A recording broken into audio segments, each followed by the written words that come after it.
had always had this unshakable sense that I know that life has to be more than what it was I've been living.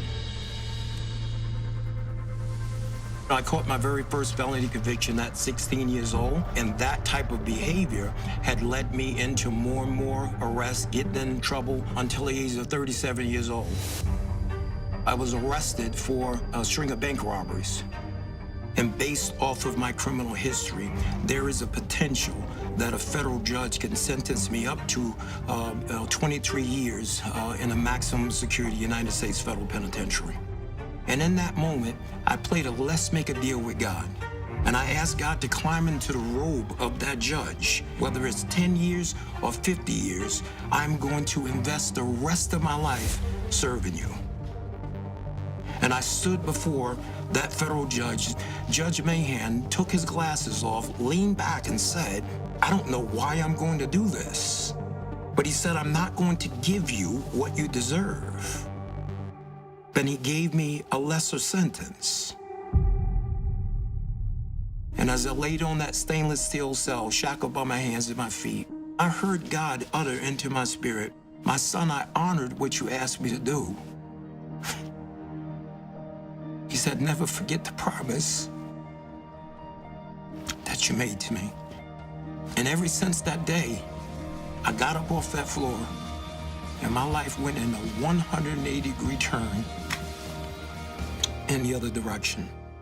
When John got that sentence, I just shook my head. I said, wow, John, you are destined for bigger things than prison. My name is Richard Beasley. I was an FBI special agent for about 25 and a half years. It was something about his demeanor when he walked into that room. I had this feeling like everything's gonna be okay. Then when he got out, he gave me a call and says, hey, Rich, let's have lunch. So I met him at the McDonald's, and he's got a Bible with him. I've seen that before where guys have used a Bible as a prop. It took me about 30 seconds to understand that this was not a prop with John. He was a changed guy from the man that I arrested, several years before. When I saw the way that he treated me fairly, I saw the man behind the suit. I started thinking, man, if that worked for me with this law enforcement officer, how can I multiply that and get more law enforcement officers involved so that we can impact this on a larger scale?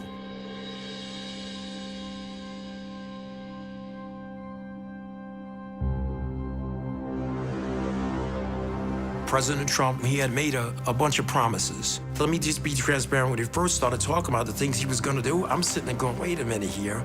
I mean, is he serious? Because everything that he was saying that he wanted to do was the stuff that needs to be done. And before he walked out that meeting that day, I promised I'll make it out there to, come speak at one of your graduations. I heard that they were phenomenal.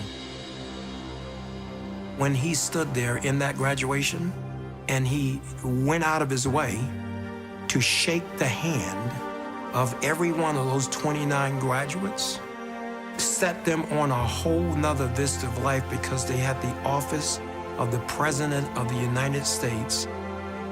The promises that he made was promises that he kept.